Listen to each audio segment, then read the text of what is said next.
बढ़ रहे हैं आज के सेगमेंट के अंदर। और जो सेगमेंट आज इंट्रोड्यूस हो रहा है it is called structure of community. अगर आप किसी कम्युनिटी को स्टडी कर रहे हैं तो उसके स्ट्रक्चर को कैसे स्टडी किया जाए, है ना।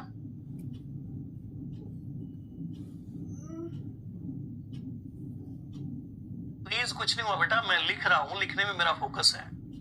प्लीज कुछ नहीं हुआ है, ठीक है, everything is okay.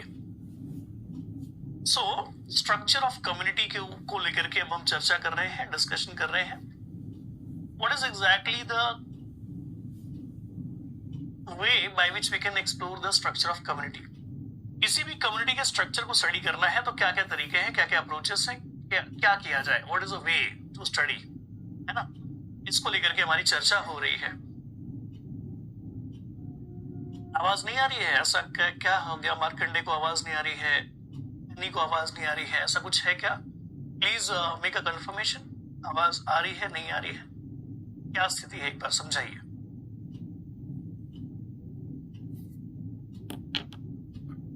Thank you, अभी को शाबाश शाबाश। सो स्ट्रक्चर किसी भी कम्युनिटी का स्टडी करने के तरीके क्या है, हमें इसके ऊपर अब चर्चा करनी है। इसको लेकर के जो कॉन्सेप्ट है उसके ऊपर बात करनी है और दैट्स इट। तो देखो, जब कभी भी आप किसी कम्युनिटी को स्टडी करते हो तो दो प्रकार के अप्रोचेस का इस्तेमाल बड़ा फेमस है। जो सबसे पहला अप्रोच है कम्युनिटी स्ट्रक्चर को स्टडी करने का, उसे कहते हैं वर्टिकल अप्रोच या वर्टिकल स्टडी, है ना। पहला तरीका है वर्टिकल स्टडी, वर्टिकल अप्रोच। दूसरा तरीका है हॉरिजॉन्टल स्टडी या हॉरिजॉन्टल अप्रोच। ऐसे दो अलग अलग अप्रोचेस हैं जिनका इस्तेमाल होता हुआ दिखता है। वर्टिकल स्टडी अप्रोच का इस्तेमाल तब कर लिया जाता है जब आप किसी प्लेन एरिया के अंदर, जी हाँ, प्लेन एरिया के अंदर पाए जाने वाले किसी इकोसिस्टम की बात कर रहे हो। कोई इकोसिस्टम है, प्लेन एरिया में पाया जाता है, तो प्लेन एरिया के उस इकोसिस्टम को स्टडी करने के लिए वर्टिकल अप्रोच का इस्तेमाल करते हैं। और जब कभी भी आप वर्टिकल स्टडी करोगे, वर्टिकल लाइंस की मदद से किसी इकोसिस्टम को, किसी कम्युनिटी को डिवाइड करोगे, तो आपको वहां देखने को मिलेगा स्ट्रैटिफिकेशन। क्या देखने को मिलेगा बेटा? स्ट्रैटिफिकेशन, ठीक है। तो ये है सिंपल सा आइडिया, ये है सिंपल सा कॉन्सेप्ट। ऐसे ही हॉरिजॉन्टल अप्रोच का भी इस्तेमाल किया जाता है, but depends on a situation. Again, अगर किसी इकोसिस्टम में ऑल्टीट्यूडनल या फिर लैटिट्यूडनल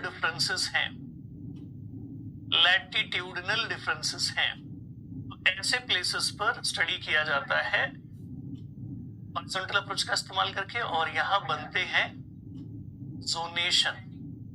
अगर अभी बात समझ में नहीं आ रही है तो आप चिंता ना करें, निश्चिंत रहें, आगे मैं जो बातें कहूंगा वो सब समझ में आ जाएगा। Everything will be understood by you, just focus on the given statements and all. जो भी मैं कह रहा हूं ध्यान से सुने, ठीक है। तो स्ट्रक्चर कभी किसी कम्युनिटी का स्टडी करना है तो ऐसे दो अप्रोचेस बड़े फेमस हैं। हमें अगर किसी कम्युनिटी का स्ट्रक्चर जानना है तो बड़ा सिंपल सा मीनिंग बनता है इसका, we are simply interested in to know the composition. जो भी कंपोजिशन है उस कंपोजिशन को स्टडी करने की हमारी इच्छा है। We want to know about the composition of any community। किसी भी कम्युनिटी की जो भी बायोटिक कंपोजिशन है उसको जानने में हम इंटरेस्टेड हैं। That is simple meaning, okay. So let's utilise the first approach. जो सबसे पहला अप्रोच है क्यों ना उसका इस्तेमाल किया जाए। जो सबसे पहला अप्रोच है उसके बारे में बात करें, which is also known as vertical study approach। Vertical study approach में देखने को यही मिलेगा कि आप वर्टिकल लाइंस की मदद से डिवाइड कर दोगे किसी एक इकोसिस्टम को। पहले तो कोई इकोसिस्टम आपको कंसिडर करना पड़ेगा कि आप किस इकोसिस्टम की बात कर रहे हो। For example, you are talking about the any forest ecosystem. ऐसा फॉरेस्ट इकोसिस्टम जो कहां पर प्रेजेंट हो, प्लेन एरिया में प्रेजेंट हो। अब प्लेन एरिया के अंदर प्रेजेंट इसी इकोसिस्टम को आप क्या करने वाले हो, वर्टिकल लाइंस का इस्तेमाल करके डिवाइड करोगे इनटू डिफरेंट स्ट्रैटा, है ना।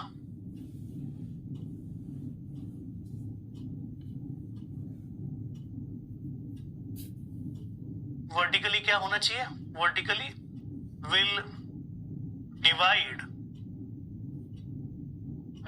All the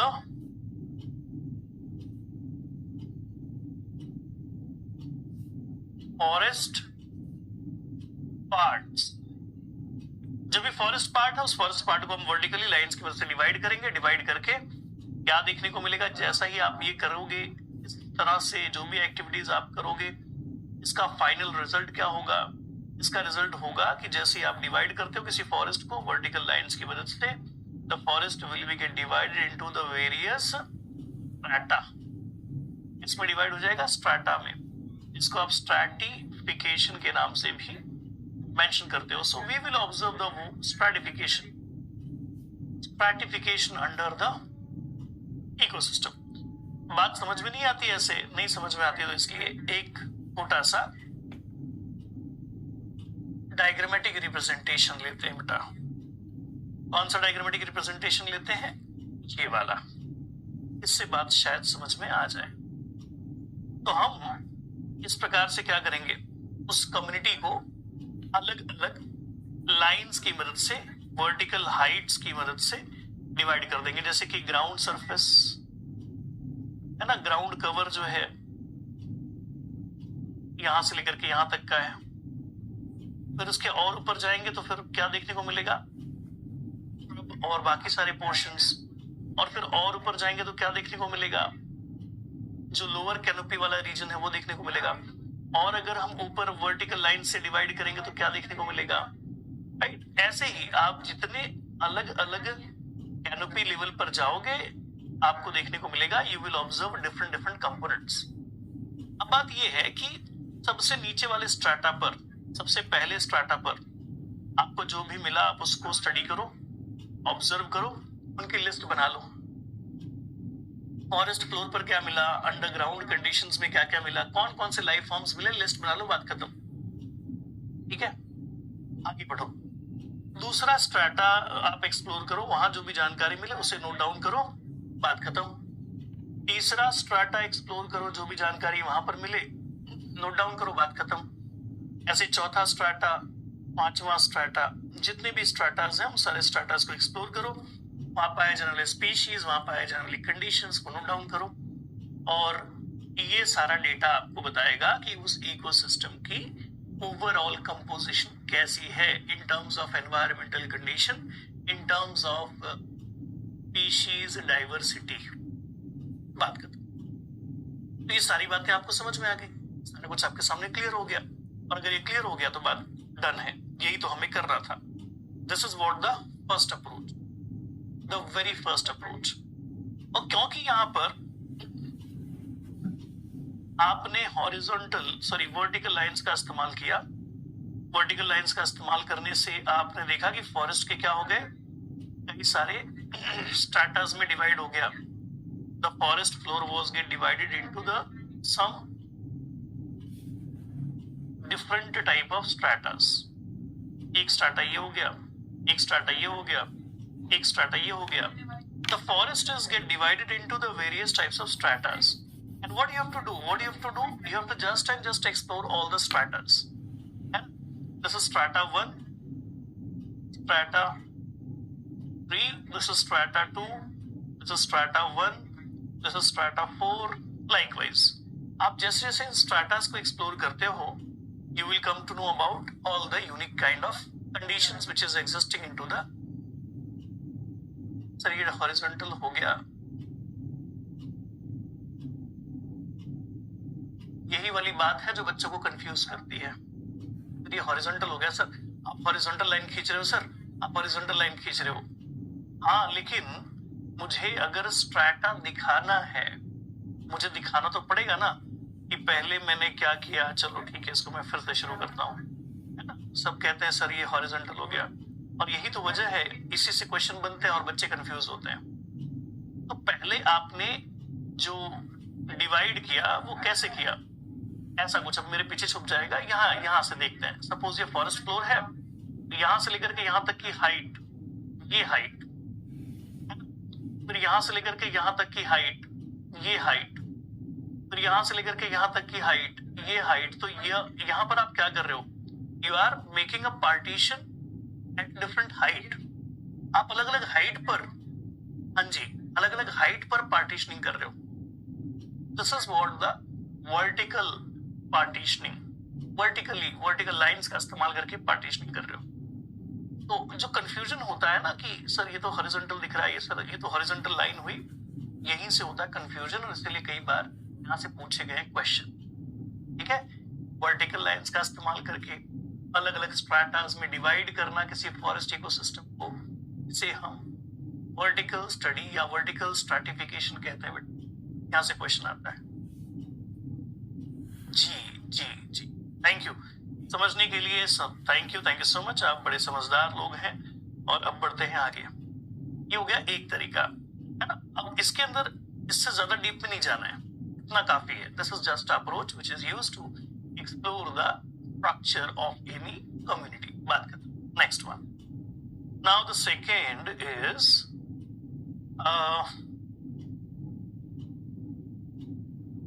second one, that is simply called horizontal study.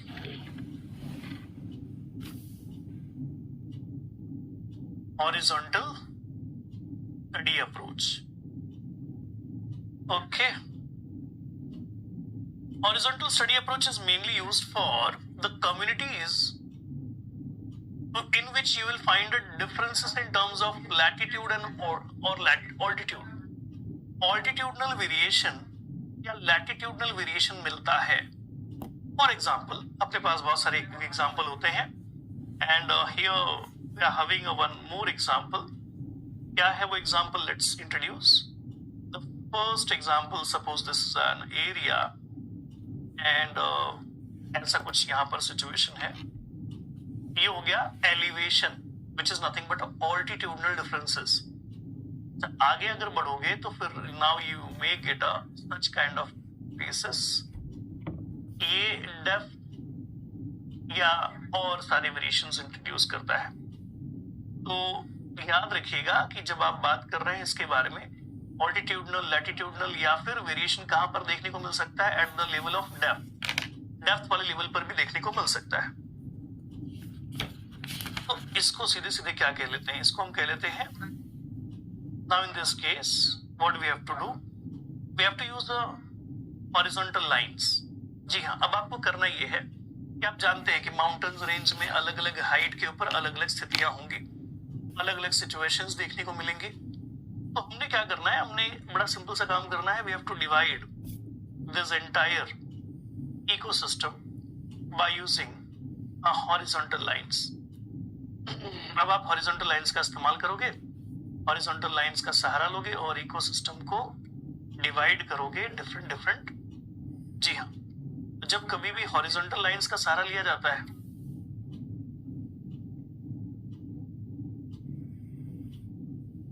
क्या बनेगा बेटा, देखो यहां पर बनेगा जोन 1, यहां पर बनेगा जोन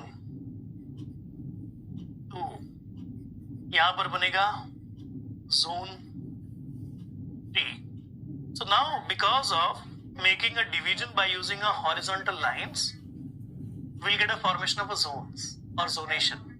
इसको क्या कहते हैं बेटा, इसको क्या कहते हैं, zonation बनना. So the ecosystem will be get divided into different zones. और हर जोन की अपनी कोई खासियत होगी। हर जोन की अपनी कोई खासियत होगी। अगर आप ऑल्टीट्यूडनल वेरिएशन शो करने वाले जोन की बात कर रहे हो, मतलब माउंटेन रेंज की बात कर रहे हो, तो देखने को मिलेगा यहां पर पाया जाने वाला जो कंडीशन होगा, it will be like a tropical rain forest. It will be like a tropical rain forest. ऐसा क्यों मैं कह रहा हूं? क्योंकि यहां पर डाइवर्सिटी ज्यादा होगी, यहां पर ह्यूमिडिटी ज्यादा होगी, यहां पर पानी ज्यादा होगा, यहां पर टेम्परेचर कम रहेगा, यहां की स्थितियां ऐसी बन जाएंगी। बट जैसे जैसे आप हायर ऑल्टीट्यूड पर जाओगे तो फिर फर्क दिखाई देगा। जैसे कि यहाँ की जो सिचुएशंस है, ये हो सकता है टेम्परेट रीजन जैसी, है ना, टेम्परेट फॉरेस्ट में कैसा होता है वैसी स्थिति देखने को मिले। और ऊपर जाओगे तो maybe you may feel like a situations are now turning like a tundra और टैगा। मैं ये नहीं कह रहा पहाड़ पर आप ऊपर जाओगे तो वहां टेम्परेट फॉरेस्ट मिलेगा, ऊपर जाओगे टुंड्रा जैसी स्थिति देखने को मिलेगी बेटा, उस जैसी स्थिति देखने को मिलेगी। ओके, अच्छा, अब कोई कह रहा है कि सर एक्वेटिक इकोसिस्टम में भी तो स्टडी कर सकते हैं। ये जो मैंने ड्रॉ किया है बेटा, ये वही है, ठीक है। ये जो मैंने ड्रॉ किया ना, वो वही चीज है। तो आप सही पकड़े हैं, ठीक है। आपको बात समझ में आएगी। अभी एकदम सही गेस किया है आपने। अभी आपको रियलाइज होगा कि हाँ सर संभव है। देखो, तो यहां पर क्या किया हमने, यहां पर भी हमने हॉरिजॉन्टल लाइंस का इस्तेमाल किया, और अब हॉरिजॉन्टल लाइंस का इस्तेमाल करके we will divide that entire ecosystem into certain zones, ठीक है। ये कुछ zones में हमने डिवाइड कर दिया एक्वेटिक इकोसिस्टम को। The first zone what we can observe here, that is called photic zone। क्या कहते हैं बेटा इसको? Photic zone. ये फोटिक जोन है। फोटिक जोन के अलावा बाकी क्या देखने को मिलेगा? Profundal zone. प्रोफंडल जोन कह दो या इसी को अफोटिक जोन कह दो, ठीक है। और सबसे नीचे क्या मिलेगा? Benthic zone. बेंथिक जोन, ठीक है।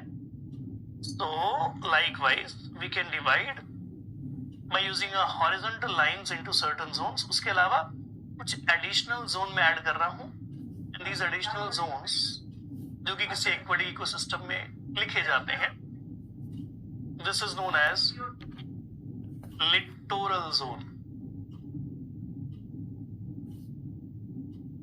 This is called littoral zone,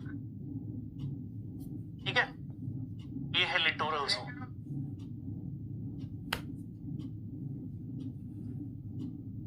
अब कई बच्चों का क्वेश्चन होगा, सर लिटोरल जोन क्या है ये बताइए, फोटिक जोन क्या है ये बताइए, अफोटिक जोन क्या है ये बताइए, सब कुछ बताइए, है ना।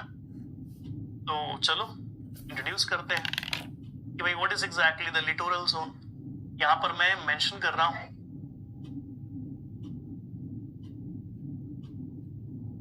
littoral zone is a zone which is nothing but a bank of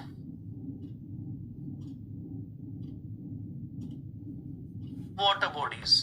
जो भी वाटर बॉडीज हैं, उस वाटर बॉडीज के जो भी किनारे हैं, उन किनारों को कह दिया जाता है लिटोरल जोन। ट्रांजिशन जोन जिसको कभी आपने कहा था, की बात हो रही है ना? हाँ जी, जिसको आपने क्या कहा था, लिमिटिंग जोन क्या होता है? हाँ जी जी तन्वी, एक एक टर्म में आपको बताऊंगा बेटा आगे। लिमिटिंग जोन ये फोटिक जोन ही है। जो फोटिक जोन है, इसी फोटिक जोन को लिमिटिंग जोन भी कहते हैं। ऐसा क्यों है? क्योंकि ये शांत पानी जो होता है, शांत इलाका जो होता है किसी वाटर बॉडी का, उसी को क्या कह देते हैं? लिमिटिक जोन।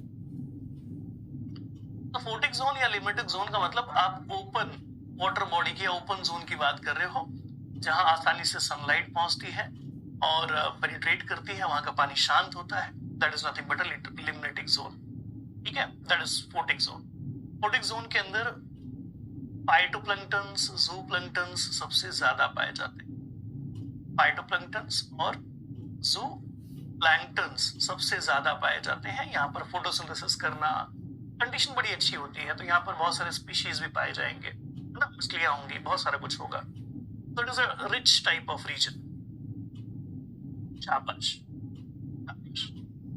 उसके बाद प्रोफंडल जोन है, जिसको अफोटिक जोन भी कहते हैं। प्रोफंडल जोन मतलब जहां लाइट नहीं पहुंचे। और फिर सबसे नीचे आता है बेंथिक जोन। ये बहुत इंपॉर्टेंट हो जाता है ना। कौन सा वाला? बेंथिक जोन मतलब bottom, bottom of the water body. और ये जो बॉटम है, ये it is a zone of decomposition, the zone of decomposition. Zone of decomposition से हमारा क्या मतलब है? ये वो इलाका है जहां पर डीकंपोजिशन एक्टिविटीज चलती है। जब किसी ऑर्गेनिज्म की डेथ हो जाती है तो उसकी बॉडी बॉटम में, उसकी बॉडी जो है बॉटम में सिंक हो जाती है। अब इस बॉडी को डिकम्पोज किया जाएगा, इसके द्वारा, माइक्रोब्स द्वारा। कई सारे वर्म्स होंगे वहां पर, डेट्रीवोर्स होंगे, उनके द्वारा डिकम्पोज किया जाएगा। तो ये है फिलहाल कुछ जरूरी जानकारी कहाँ से रिलेटेड है, कहाँ पर, अलग अलग इकोसिस्टम्स, अलग अलग कम्युनिटीज की। अब इनमें से आप जिस भी इकोसिस्टम को स्टडी कर रहे हो, आप यूज करो, स्टडी करो, एक्सप्लोर करो हर एक जोन को, and you will come to know about some very important idea about the structure of community. Littoral zone ecotone है क्या? शाबाश रेनू जी, सही बात है बेटा, सही बात है, गलत कहीं से भी नहीं है। वो ट्रांजिशन जोन ही है। एजेस हैं, वो एजेस, उस कम्युनिटी के एजेस जो होते हैं वही तो इकोटोन या ट्रांजिशन जोन होते हैं। अच्छा, रिवर बैंक मतलब किनारे ना, सेव कर लो। Thank you so much. Banker बेटा किनारे हैं, रिवर बैंक्स एंड ऑल ऐसा कुछ। आगे बढ़ते हैं। तो ये दो